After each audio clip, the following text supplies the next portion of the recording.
Just a nurse. That is what Dr. Richard Hargrove said every time Laura Bennett walked past his office. He said it like she was a janitor. Like she was furniture. She heard it 3 days ago when she'd caught a medication error before it reached a patient's line, a mistake that would have sent a child into cardiac arrest. Just a nurse, he'd muttered, loud enough for the other residents to hear, turning a life-saving catch into something beneath mention. She didn't respond. She never did. The trembling in her hands had nothing to do with anger and everything to do with the way her nervous system still believed she was in Kandahar, still believed that silence in a combat zone meant death was calculating distance. At 5:11 a.m., Laura Bennett pulled into Oak Creek Memorial's employee parking lot in her 2009 Subaru with 187,000 miles on the odometer and parked in the same space she always did, space 47, one spot from the tree line, where she could see the main entrance and the emergency bay entrance and the service road all at once. Her hands gripped the wheel for exactly 3 seconds after the engine died. Habit. Practice. The kind of stillness that came from 20 years of knowing that movement in the wrong moment meant body bags. The Portland fog wrapped around the car like smoke. The parking lot was empty except for the night shift supervisor's Prius 2 rows over, still running with the lights on because Margaret always forgot to kill the engine when she was tired. The air smelled like damp asphalt and the faint chemical burn of the hospital's vac system venting into the morning. Laura opened the door. Her scrubs were grey today, faded at the knees from kneeling. Real nursing wasn't done standing. Real nursing happened on your knees beside beds where people were losing their minds to sepsis or their bodies to cancer or their will to live because the pain had finally won. Her hair, 52 years old, streaked with grey she didn't bother to colour, was pulled back in a braid so tight it pulled at her scalp. That was intentional. The tension helped her focus. Everything was intentional. The way she walked from the parking lot to the employee entrance, eyes tracking the loading dock, the ambulance bay, the service entrance where a surgical resident had left the door propped open last Thursday at 2:15 a.m. because he was weak and thought protocols didn't apply to him. They did. Protocols were written in blood. Her hands were trembling again as she scanned her badge and stepped into the fluorescent-lit employee corridor. The trembling wasn't fear. It was restraint. The trembling was what happened when a body trained for combat had to exist in a hospital where the most dangerous thing was a doctor's ego. For floors up, in an office with windows that faced the Portland skyline, Dr. Richard Hargrove stood with his coffee cooling on the desk beside a stack of shift reports and 2 framed photographs, one of his niece, Jessica Hargrove, who had a nursing license she'd purchased with a $40,000 tuition payment and had used for 6 weeks before deciding the job was too demanding, and one of Hargrove himself, shaking hands with a hospital administrator at some fundraising gala 3 years ago when his family's donation had hit $85,000. He wasn't looking at the photographs. He was looking down at the parking lot, at the Subaru pulling into space 47, at Laura Bennett emerging with her worn scrubs and her pulled-back hair and her way of moving that suggested she was always listening for something no one else could hear. Hargrove had been trying to push Laura Bennett out of Oak Creek Memorial for 18 months. 18 months of documented complaints about her outdated charting methods, 18 months of suggesting that her lack of advanced certifications made her unsuitable for the trauma rotation, 18 months of ensuring that the newer nurses, the ones who called him sir and laughed at his jokes and didn't catch his errors, got the preferred shifts. What was frustrating was that Laura Bennett refused to quit. She showed up every shift. She did her work. She didn't complain. She didn't gossip. She didn't have friends among the staff, which meant she also didn't have allies, which meant she was isolated and vulnerable, which should have made her easier to dislodge, but instead it made her harder to attack because there was no personal life to weaponize, no relationships to damage, no social currency to strip away. She lived alone. She had no photographs on her locker. She had never mentioned a family. She had never mentioned anything. She was a ghost. But ghosts could be fired. Ghosts didn't have witnesses who cared. And Jessica needed a position before her student loan started accumulating interest, and Hargrove had promised her a start date in 3 weeks, and that meant Laura Bennett needed to be gone by then. His phone buzzed. A message from Marcus Webb, one of the hospital board members who owed Hargrove 3 favors for not mentioning that board member's daughter had been caught stealing pain medication from the pediatric ward. The message read, "Saw your email about the nurse. What's her actual problem?" Hargrove didn't respond immediately. The actual problem wasn't something he could put in an email. The actual problem was that Laura Bennett had worked here for 7 years and the hospital had no record of where she worked before that, no references before that, no previous employers listed in her file, which meant either she had fabricated her entire employment history or she had something to hide, and Hargrove had learned a long time ago that people with things to hide were people who could be controlled. But she wasn't being controlled. She wasn't being threatened. She wasn't responding to pressure. She was just doing her job. She was just a ghost in grey scrubs who appeared at 5:24 a.m. and disappeared at 2:15 p.m. and never once asked for anything.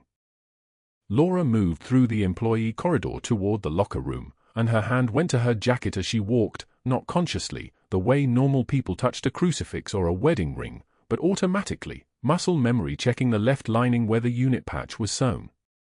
The patch was small, maybe 2 inches square, so faded that the gold-embroidered lettering was almost invisible. 1st SFOD-D. 1st Special Forces Operational Detachment Delta. The most elite combat unit in the world.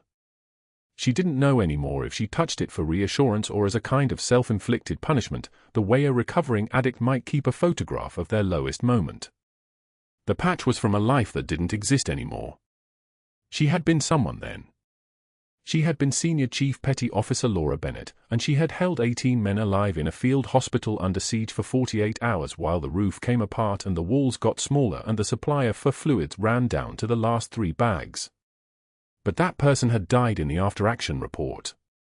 That person had been buried in a classified file.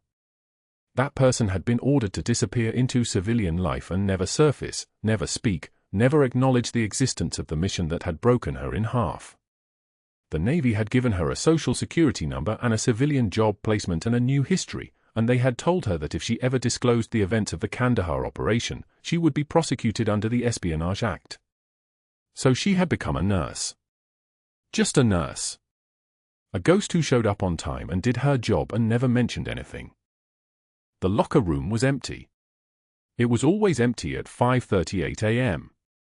She opened her locker, space 14, middle row. No photographs, no personal items except the jacket with the patch inside, and she started to change into her hospital-issued shoes when she heard footsteps in the corridor. Fast footsteps. The kind of footsteps that meant someone was coming to this locker room with purpose. Her hand stilled.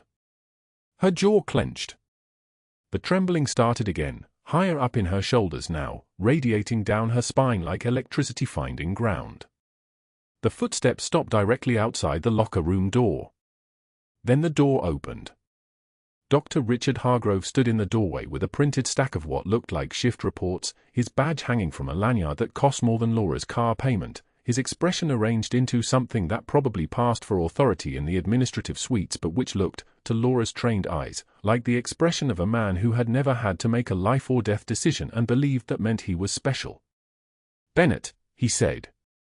It wasn't a greeting. It was a summoning. "We need to talk about your charting from yesterday's shift." She finished lacing her shoes and stood. She didn't respond. Silence was a weapon she had learned to use in a place where every word could get you killed, and it was working. Hargrove's jaw tightened slightly. He wasn't used to silence. He was used to compliance. "Your documentation on patient 4847B is inadequate. Substandard. The detail level suggests you're not following current protocol.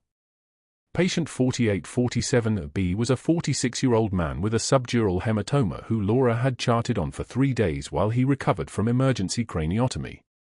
She had written 17 pages of meticulous, detailed, evidence-based nursing notes. She knew this because she had written them. She had been careful, as she was always careful, because careful meant accountable, and accountable meant the patient survived. "Your notes are too verbose," Hargrove continued, gesturing at the papers in his hand. "We're moving toward a more streamlined documentation system. Conciseness. Not everyone needs 12-point font and paragraph breaks. It's outdated. She looked at him. She didn't say anything. The eye contact was a mistake. She could see him register it, could see the moment he decided it was insubordination, but she couldn't stop herself. Some part of her that was still senior chief petty officer and not just a nurse wanted to see if he understood what he was looking at. He didn't. He looked at her the way he would look at a piece of equipment that wasn't functioning correctly. "I'll be addressing this with administration," he said. "You should familiarize yourself with the new standards. Consider it a professional development opportunity." He turned and walked back down the corridor, his footsteps loud on the tile floor. The door swung shut with a hydraulic hiss. Laura stood alone in the locker room, her hands trembling, the taste of copper in her mouth like she had bitten through her cheek. She hadn't. It was just memory. It was always just memory. She pulled on her hospital badge, a photograph from 7 years ago, a face that looked like hers but belonged to someone else, someone without a military history or classified operations, or 17 men who should have died but didn't because she had kept them alive through sheer will and trauma, shears and 4 lines strung together like a miracle that had cost more than money could measure, and she clipped it to her lanyard and walked out toward the nurse's station on the 3rd floor where she would spend the next 8 hours being exactly what everyone expected her to be, a competent, quiet, invisible nurse with no past and no future and no story worth telling. The write-up appeared on the unit board at 6:41 a.m., before most of the night shift had even clocked out. Laura saw it the moment she rounded the corner toward the nurse's station, her name in black ink, the words spreading across the page like spilled antiseptic. "Nurse Bennett continues to demonstrate concerning gaps in professional history and resistance to institutional oversight. Formal monitoring recommended." Her photograph was clipped to the corner, the badge photo from 7 years ago, a face that belonged to someone else. Dr. Hargrove stood 3 feet away, coffee in hand, watching her read it. He didn't smile. He didn't need to. The other nurses had already frozen mid-stride, their eyes sliding away from Laura like water off rain gear. One of them, Janet from night shift, actually turned and walked in the opposite direction. "I do hope you understand, discount," Hargrove said, his voice pitched just loud enough for the surrounding staff to hear, "that some of us have standards to uphold. Some of us have credentials we can actually verify." He lifted his coffee cup. The ceramic made a soft clink against his watch, a Rolex, she noticed, the kind that cost more than her monthly rent. 7 years is a long time to suddenly appear in a medical system with no prior employment history. Raises questions, doesn't it? Laura's jaw clenched. She felt the old muscle memory rising, the part of her that had interrogated insurgents, that had held dying men's hands and made split-second decisions that determined who lived and who bled out on a stretcher. That part wanted to speak. That part had a voice like a tank idling in a dark garage. Instead, she took one measured breath and met his eyes without blinking. "My documentation follows protocol, Dr. Hargrove. My patients are safe." He leaned closer, and she caught the scent of his cologne, something expensive and aggressive, the kind of fragrance a man wore when he needed the world to know he was important. "That's what concerns me. Safety requires trust. And trust requires transparency." He gestured at the write-up with his coffee cup. "I've already contacted the state nursing board. They're very interested in where you worked before you materialized here 7 years ago, discount. Very interested indeed." The other nurses were pretending to work, scanning medication dispensers, adjusting for stands, anything to avoid meeting Laura's eyes. She could hear the fluorescent lights buzzing overhead, a sound like insects trapped in glass. One of them flickered, a tiny stutter of light. "I've also had my office reach out to your previous references," Hargrove continued, and now his voice had dropped lower, more intimate, the tone of a man delivering bad news he actually enjoyed. "Interesting that no one seems to remember you. No one from any facility prior to 2017. It's almost as if you didn't exist before that." Laura didn't respond. The silence stretched between them like a taut wire, and she knew every nurse on the floor was listening now, even though they were facing away, even though they were making a show of being busy. Maria, the newest grad, had gone pale. She looked like she wanted to say something, then glanced at her phone, read something on the screen, and suddenly found urgent work to do in the medication room. In fact, Hargrove said, setting his coffee down on the counter with the deliberate precision of someone placing a chess piece, "I've brought in an outside healthcare consultant to conduct a full review of your employment record. Background verification, competency assessment, institutional fit evaluation. It's all very standard, of course. Nothing personal." He smiled now, and his teeth were very white. "Though I suspect they'll find some fascinating gaps." Laura turned away from the board. She didn't tear down the write-up. She didn't argue. She didn't say a single word. She simply walked toward the break room, her movements precise and controlled, each footfall deliberate. Behind her, she heard Hargrove say something to one of the other nurses, something about concerning patents and institutional liability. The break room smelled like stale coffee and the ghost of someone's microwaved fish from 3 days ago. Laura sat at the small table in the corner, pulled out her lunch container, a salad she'd prepped at 5 a.m., when the apartment was still dark, and opened it. The plastic fork made a soft click as she picked it up. Within 90 seconds, 3 nurses came in. Janet. Rodriguez. Someone from the night shift whose name Laura could never quite remember.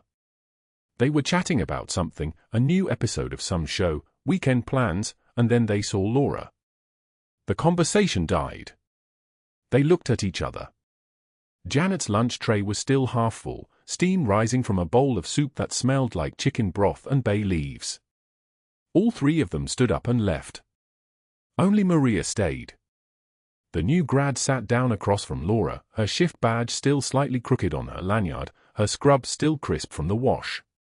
She was maybe 24, fresh out of nursing school, the kind of person who still believed in institutions and hierarchy and the fundamental goodness of senior physicians. "That's bullshit," Maria whispered.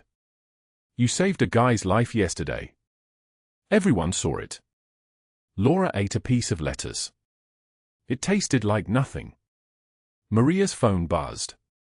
She glanced down at the screen, a text message that made her face go tight and careful. She looked at Laura, then away. "I should probably. I have to check on something." After Maria left, Laura finished her salad and threw away the container. The trash made a hollow sound as it fell to the bottom of the bin. What they didn't know was that the state nursing board investigation had already begun, that Hargrove's phone calls to her previous employers had been answered with confused silence, because there were no previous employers, because the addresses and contact information he'd found were controlled by Naval Special Warfare Command, because her entire civilian identity had been constructed from nothing 8 years ago and sealed with an executive order that had just started the clock on declassification. That afternoon, Hargrove called an emergency review panel. The hospital administrator sat at one end of a long conference table. 2 board members who owed Hargrove favors occupied the seats to his right and left. A consultant, a woman in her 60s with the kind of gray blazer that costs $800, sat with a manila folder in front of her, her expression neutral and surgical.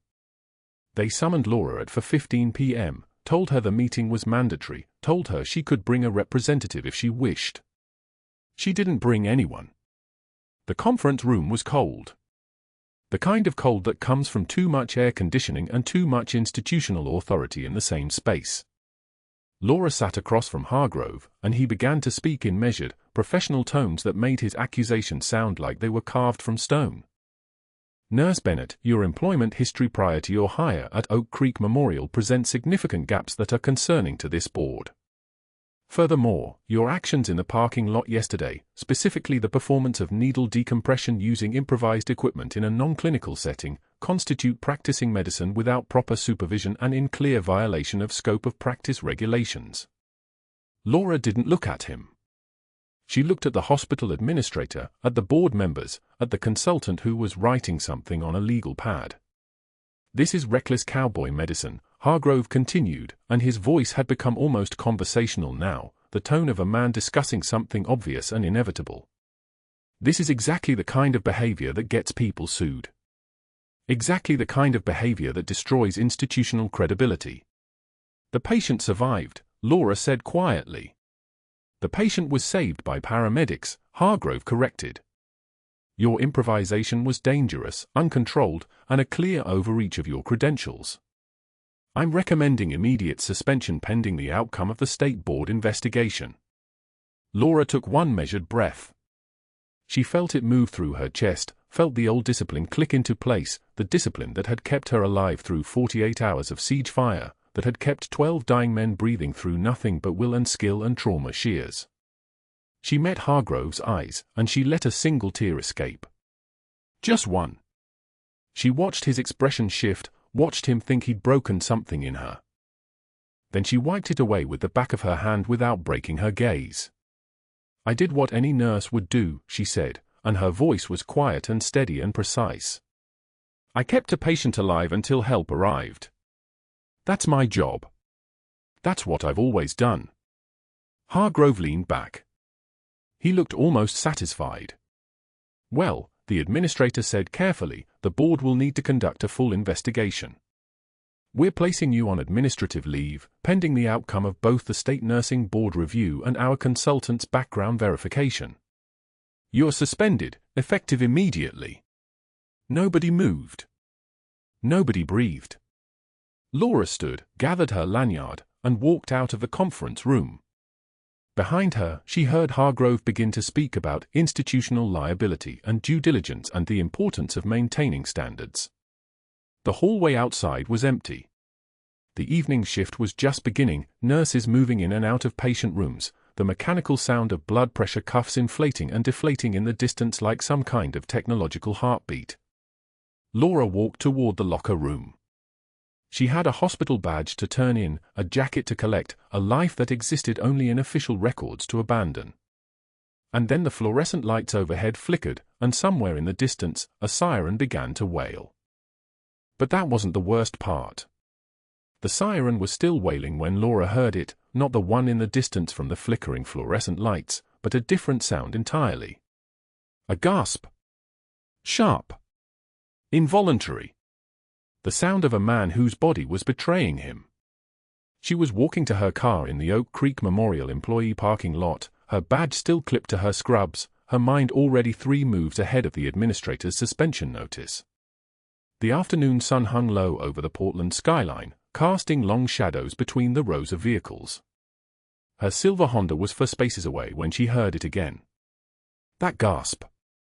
Followed by a dull thud, the unmistakable sound of a human body hitting metal. Laura turned. A man was slumped against a silver sedan 3 rows over, his hand pressed hard against his chest, his face the color of wet concrete. His breathing was coming in short, desperate pulls, like something inside him was collapsing.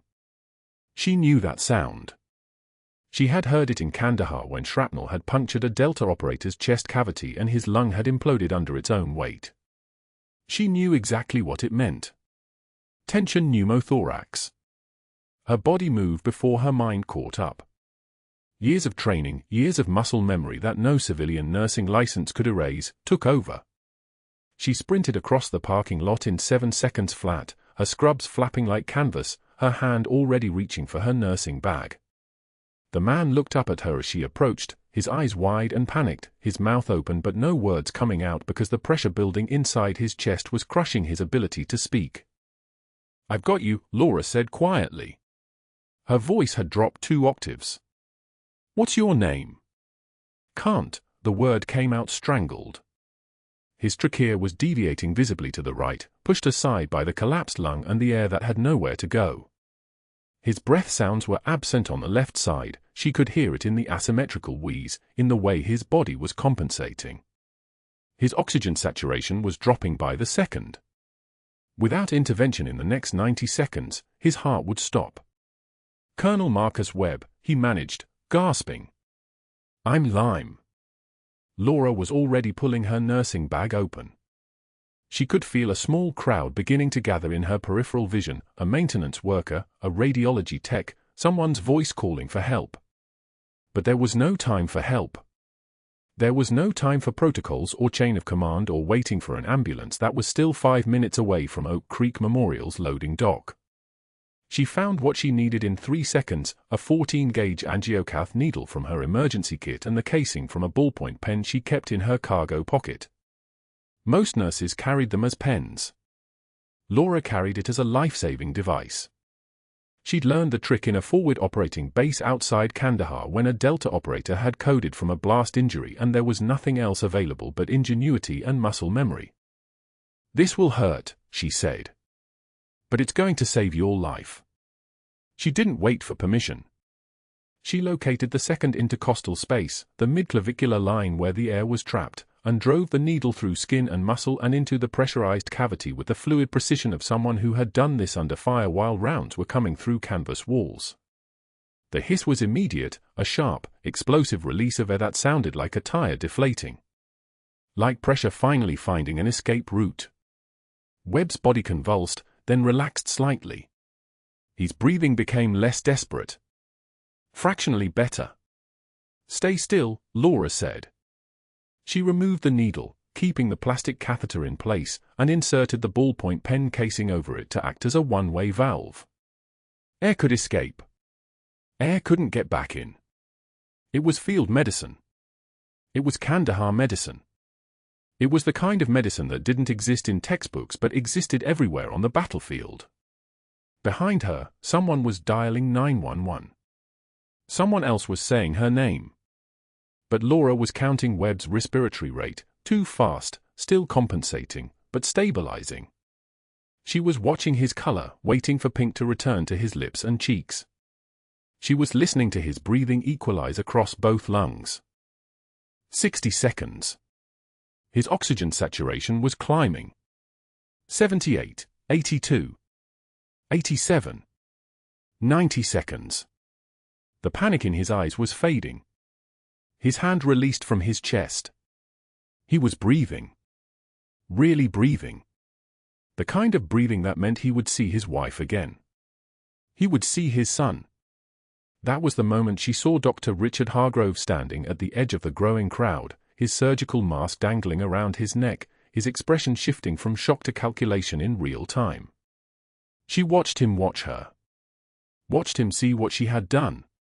Watched him understand that she had just saved a man's life using nothing but improvisation and knowledge that no hospital-credentialed nurse should possess.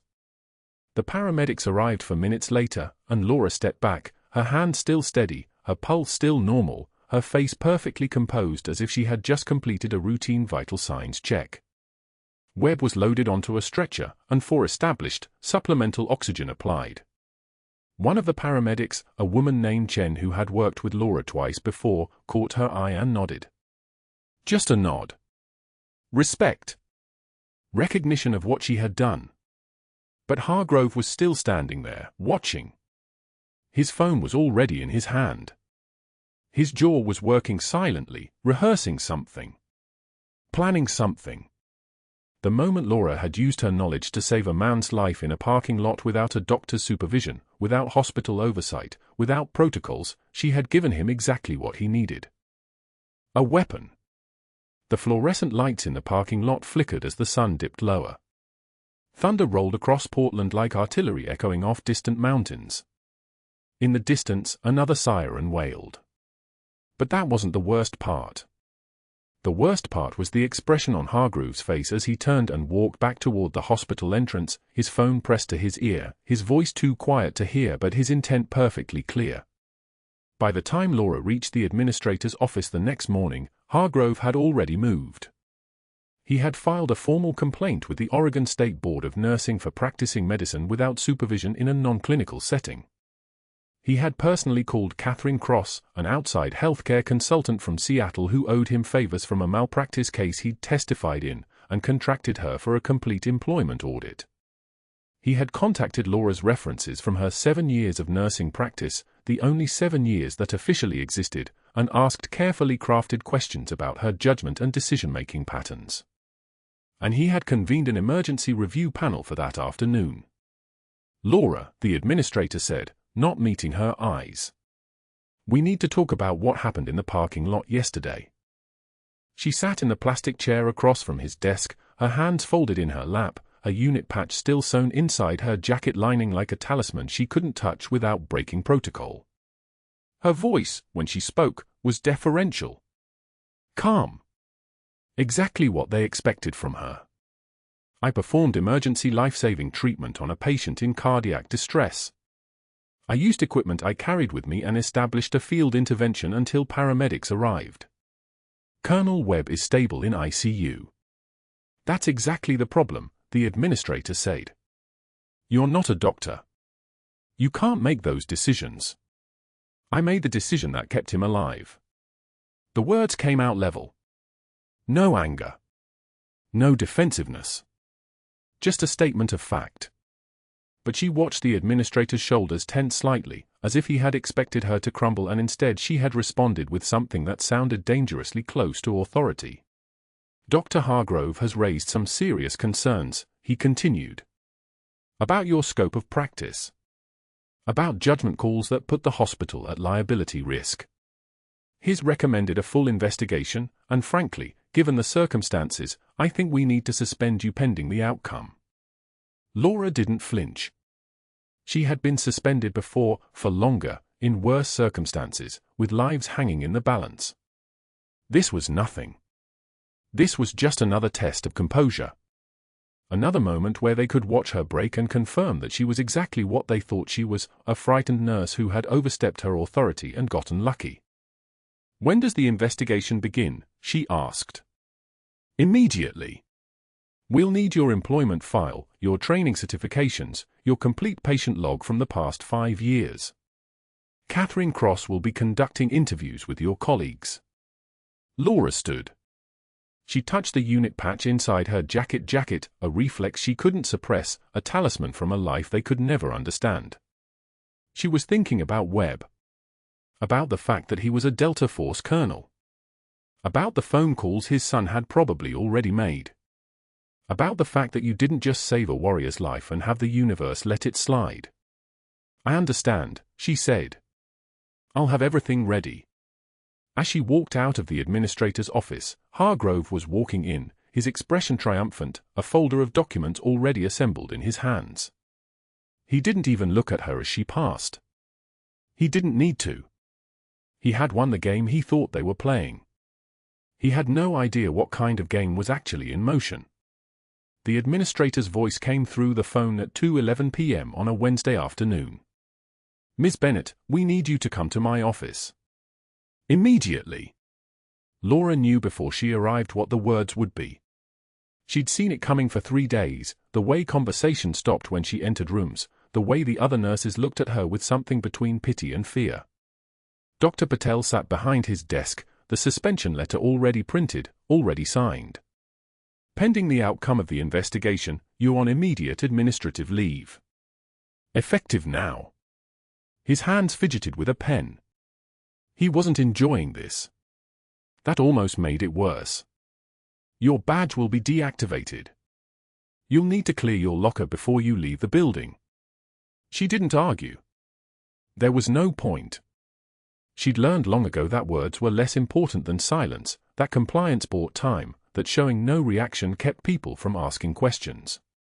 The locker room was quiet at 3:15 p.m., that strange hospital stillness between shift changes when the building feels like it's holding its breath. Laura spun her combination lock. 36 times she'd opened this locker. 36 times over 7 years. Everything fit into a single cardboard box. 2 scrub sets, 1 navy, 1 slate grey. A stethoscope wrapped in careful loops. A coffee mug from the 2020 nurses' conference that she'd never used. A photograph from her nursing school graduation, her late husband Thomas in his dress uniform standing beside her, both of them smiling at something the photographer said that made them laugh. She picked up that photograph. Stared at it. His eyes looked directly at the camera with the kind of calm that came from having already survived things most people couldn't imagine. She'd met Tom in San Diego in 2009, at a bar near Naval Base Point Loma where SEAL Team guys went to decompress. He'd ordered whiskey, neat, and asked her to dance with a directness that bordered on rude. 3 months later they were married. 6 years later he was in a convoy that hit an IED in Paktia province. The photograph was from 2011. Before any of that. Before everything broke. Maria appeared in the locker room doorway, hesitated, then pretended to check her mailbox. Not seeing Laura. Not acknowledging her. Everyone had gotten very good at not seeing her. Laura placed the photograph in the box, nestled it between the scrub sets where it wouldn't get bent. She was pulling her jacket from the hook when she caught her reflection in the metal locker door. For just a moment, one fraction of a second, she saw something different looking back at her. Someone different. The woman in that reflection had steady hands and a military bearing and eyes that had watched 16 people die on a concrete floor in Kandahar. Then the reflection shifted and it was just tired Laura Bennett, suspended nurse, widow, civilian. The rain started as she was driving. Not gradually. All at once. The kind of October rain that hammered the windshield like fists, that made the road disappear into grey static. She took the exit toward Willamette National Cemetery without deciding to do it. Her body just knew where to go. The headstone was where it always was, in the northeast section under a Douglas fir tree that had probably been planted the same year Tom died. The granite was wet, slick under her fingertips. She knelt in the mud beside it, pressed her forehead against the cold stone, and let herself break the way she never did anywhere else. "I'm sorry, Tom." Her voice came out fractured. "I'm sorry. I saved lives for 20 years in the teams. Kept your brothers alive in Kandahar when the mission went sideways, when 16 operators died and command buried the whole thing, classified it so deep that I became a ghost. They erased me. Told me to disappear into civilian life, never surface, never tell anyone. And I did. I became a nurse." The rain ran down her neck, soaked through the collar of her jacket. "I saved that colonel's life in the parking lot. Did everything right. Recognized the signs, performed needle decompression at the second intercostal space, decompressed the tension before it collapsed his heart. Textbook field medicine. And now they're going to take my license because I didn't let him die on asphalt." Thunder rolled across the cemetery like distant artillery. "Our son is out there right now, Tom. Third deployment with Delta. And the man I saved in that parking lot is his commanding officer. The man who decides whether James comes home alive from each mission. But they're going to destroy my career because I used actual medical knowledge instead of playing helpless." She traced Tom's name on the stone with her finger. Thomas Michael Bennett, Senior Chief Petty Officer, United States Navy, 1982 to 2011. "I don't know how to be anything but a medic, Tom. It's all I know. It's all I've ever been. First the Navy, then the teams, then trying to hide it all behind scrubs and stethoscopes. And now I've got nothing. No license pending. No husband. No brothers in arms. Just rain and granite and a son who doesn't know his mother used to hold 12 men alive with her bare hands for 2 days straight." The wind shook the Douglas fir. Rain dripped steadily from the branches. She stayed there until the cold had moved from her skin into her bones, until she couldn't feel her fingers anymore, until the physical pain of kneeling in mud had become almost welcome compared to the other kind. Back at Oak Creek Memorial, Dr. Hargrove sat in the security office with a closed-door expression and a specific request. "I need the parking lot footage from yesterday deleted. Patient privacy concerns." Marcus Chen, the IT director, didn't look up from his monitor. Chen was a Marine Corps veteran, Force Reconnaissance, 1st Recon Battalion, 2004 to 2008, and he had the kind of face that said he'd already made his decision before Hargrove walked in. "That footage is evidence in an active investigation, Dr. Hargrove. It's in the retention protocol." Hargrove leaned forward. His voice dropped. "Marcus, think about your career here. Think about your position. I have friends on the board. Your department budget comes up for review in 4 months. Chen turned to look at him directly then. Not angry. Worse than angry. Chen looked like a man who'd been threatened by better men and wasn't impressed. "I am thinking about my career, sir. And about doing the right thing. These two things used to be the same thing." After Hargrove left, Chen sat perfectly still for 3 minutes. Then he created 2 complete backup copies of the parking lot security footage. He burned one to an external hard drive and placed it in his desk drawer. He emailed the other to his Gmail account. Then he opened the security log showing Hargrove's 3 attempts to access the footage folder, his 3 attempts to delete the files, and the system denial messages that had blocked him each time. Chen made screenshots of those logs. He forwarded them to his cousin, a Navy captain who worked congressional liaison out of the Pentagon. Then he went back to the footage and watched it again, frame by frame. He watched Laura Bennett recognize the signs of tension pneumothorax in a man she'd never met. He watched her hands move with the kind of precision that didn't come from nursing school. He watched her perform a needle decompression with equipment designed for 1,000 other purposes, watched her use field medicine knowledge that should have been locked away somewhere, classified into silence. He watched Colonel Marcus Webb's oxygen saturation climb on the monitor. 75, 82, 88, stable. Chen had seen that kind of competence before. He'd worked alongside it in Anbar province. He knew what a warrior looked like when they were trying not to be one. He opened a different file then, the employee records for Laura Bennett. Hired 7 years ago. No employment history before that.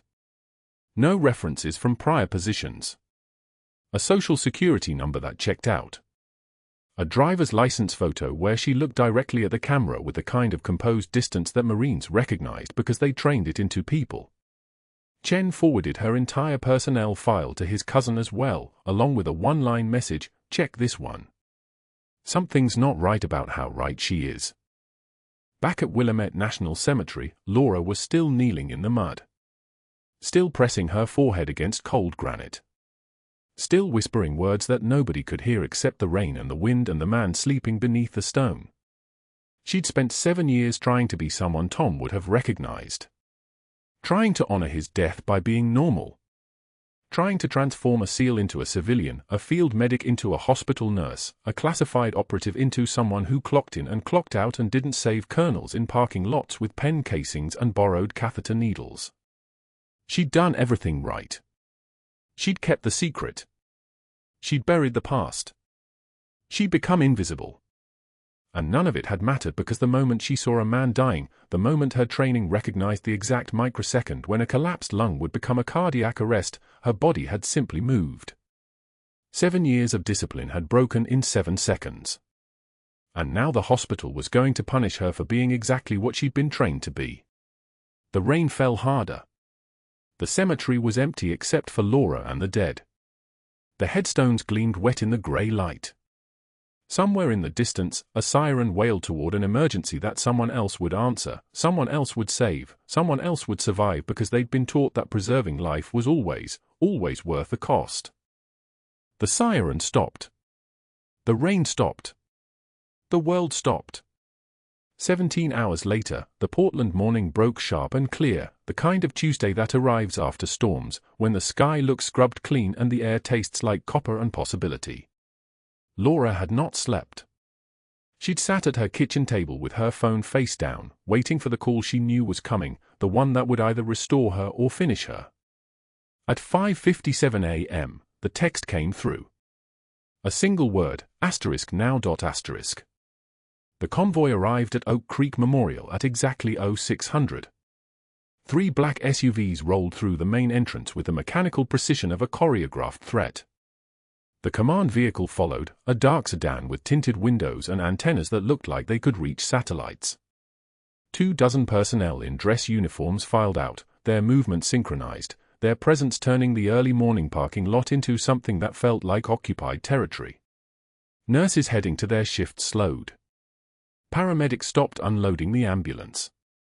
Security approached, then recognized the unit insignias and stepped back. The group moved through the hospital's main doors like a tide, parting the sparse morning traffic of custodians and night shift staff. No one asked them to check in.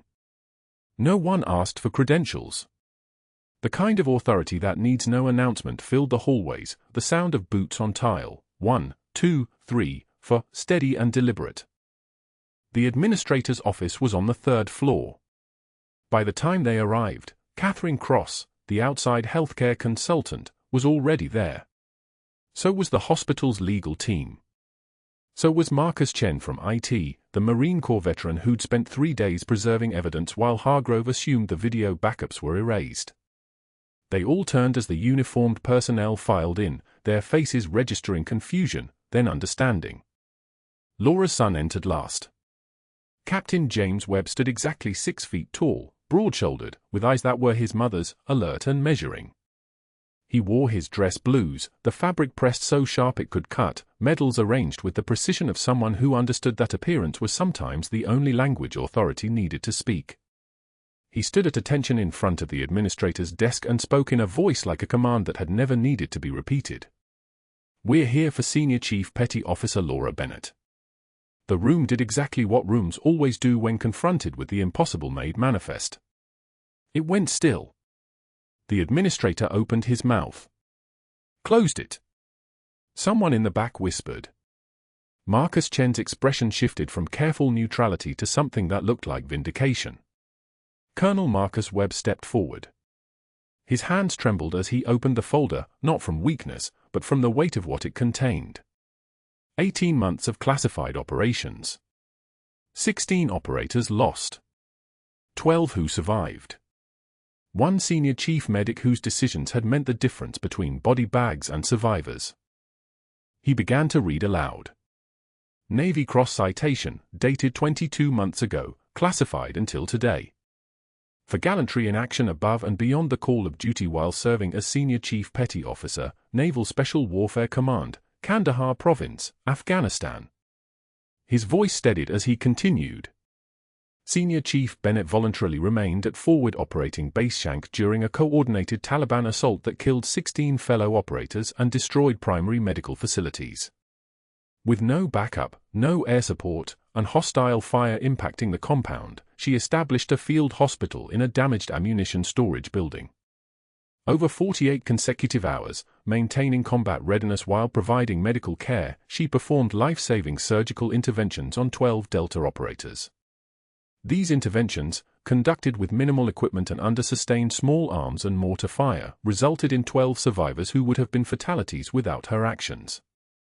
Her leadership under fire, medical expertise, and refusal to abandon her team exemplify the highest traditions of the naval service. The administrator was pale. The consultant was taking notes.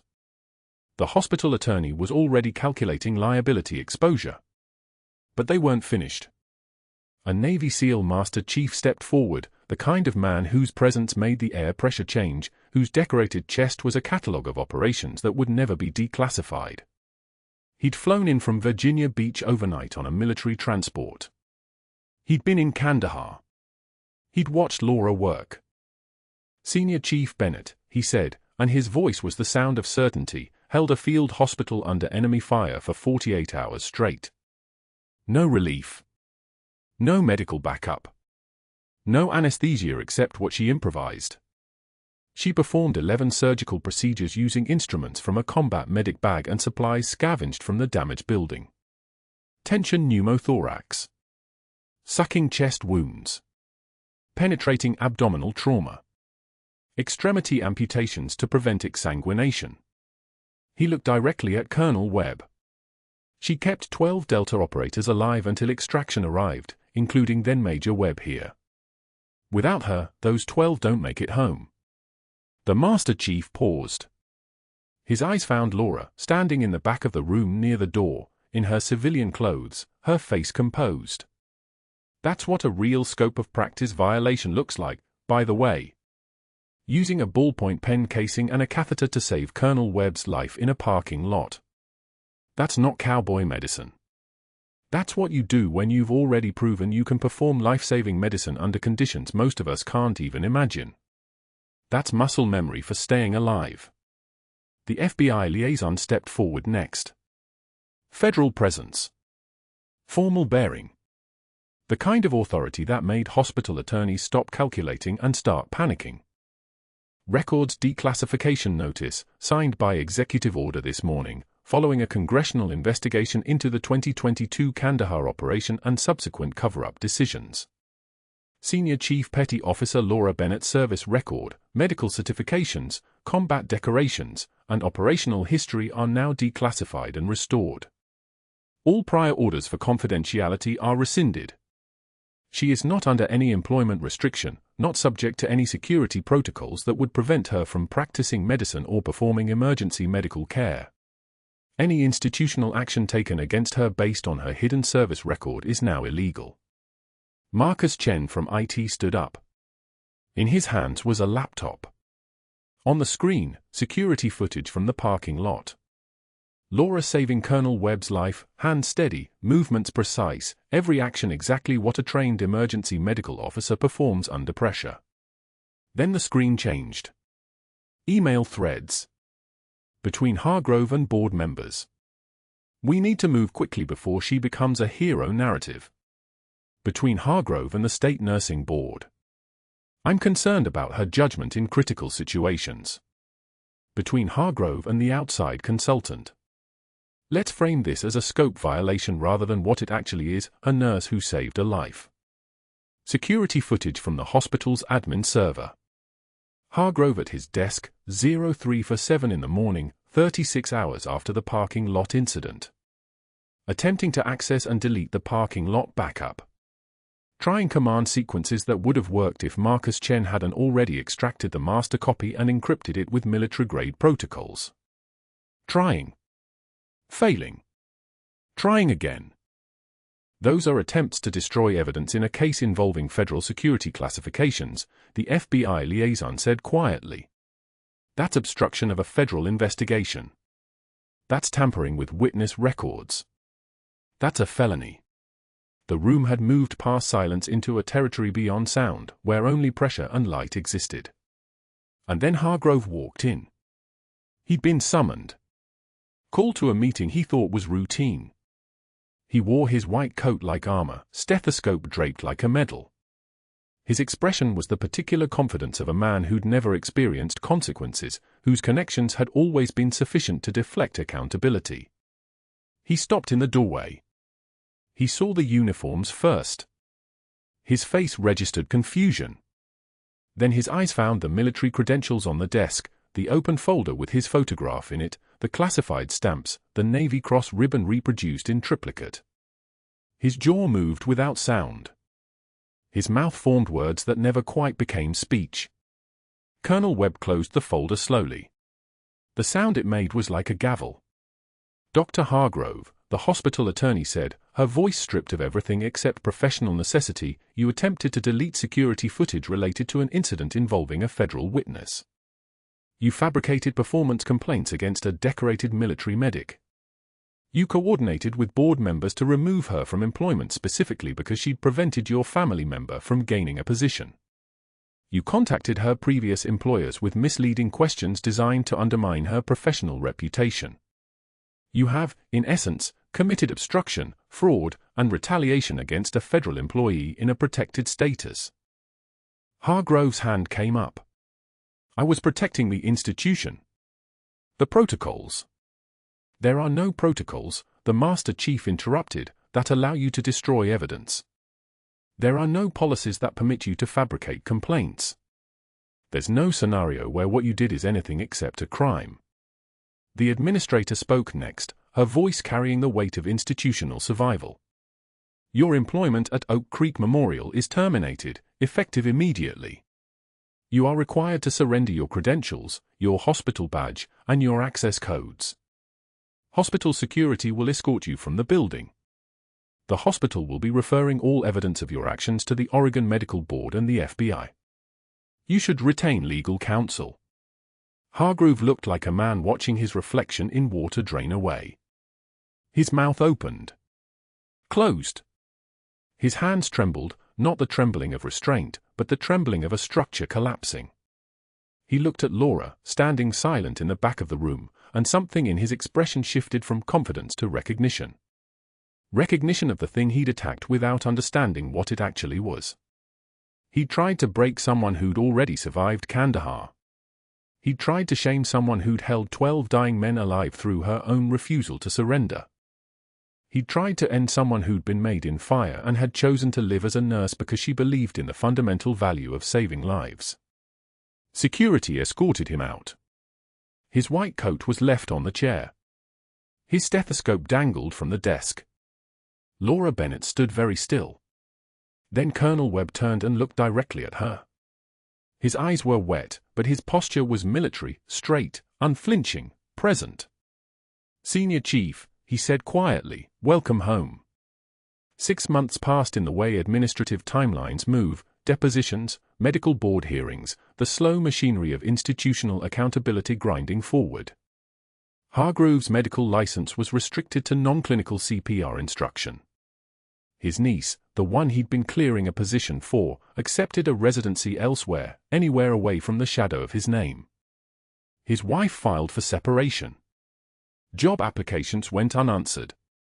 No hospital would hire him. No clinic would take him. He'd become radioactive, the kind of professional poison that spreads through reputation alone. By month 4, he was teaching CPR certification courses at Portland Community College for $18 an hour. The classes were full of people with no particular enthusiasm for the material, checking off a box, killing time. He demonstrated chest compressions on plastic dummies with the mechanical precision of someone going through motions that had lost all meaning. On the rooftop helipad of Oak Creek Memorial, Laura Bennett stood with wind whipping her white coat. The embroidered name read Dr. Laura Bennett, Chief of Emergency Medicine. The hospital had created the position specifically for her, a role that utilized her combat medical experience, her operational knowledge, her understanding of trauma medicine under conditions most surgeons would never encounter. They'd fast-tracked her through credential verification. They'd made her equivalent authority to staff physicians.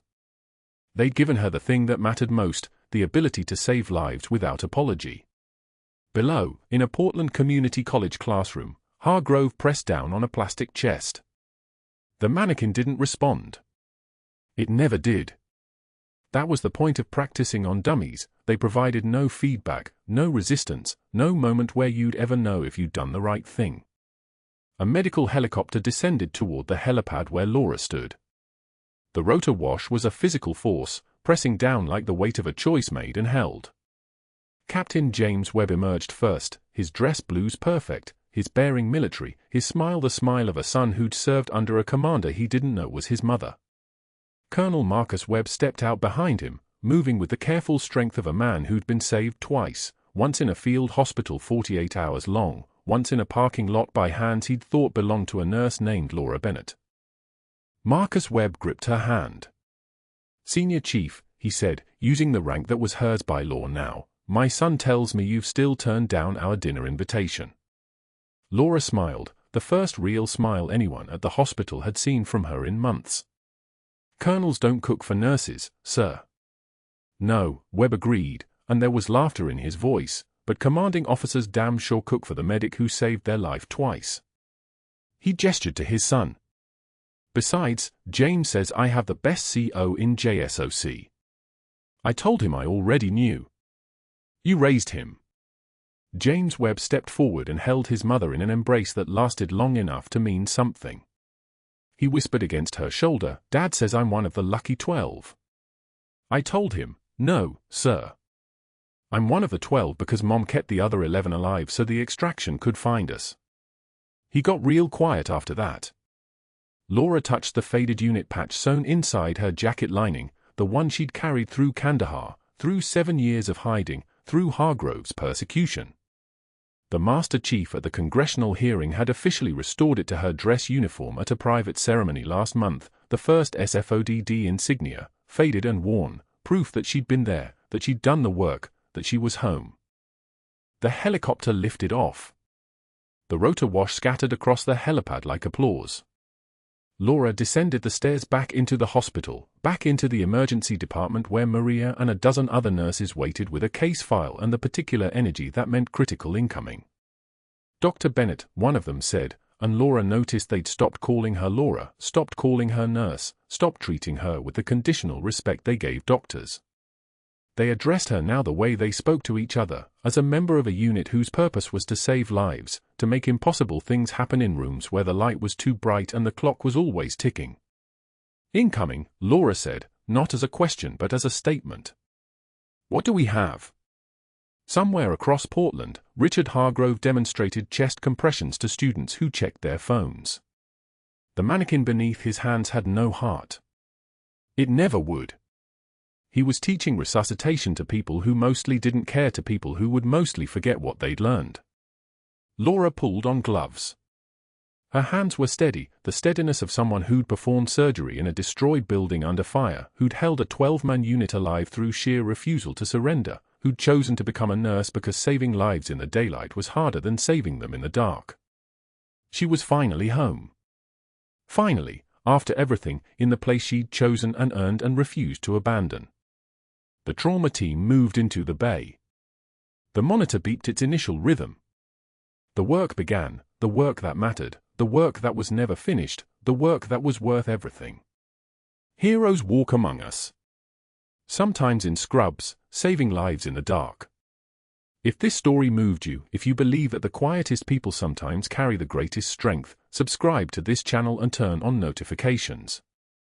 Comment below, what would you do if the Pentagon called your workplace tonight? Would you get on the helicopter? Like this video and share it with someone who needs to know that true heroism isn't always visible. We'll see you next time.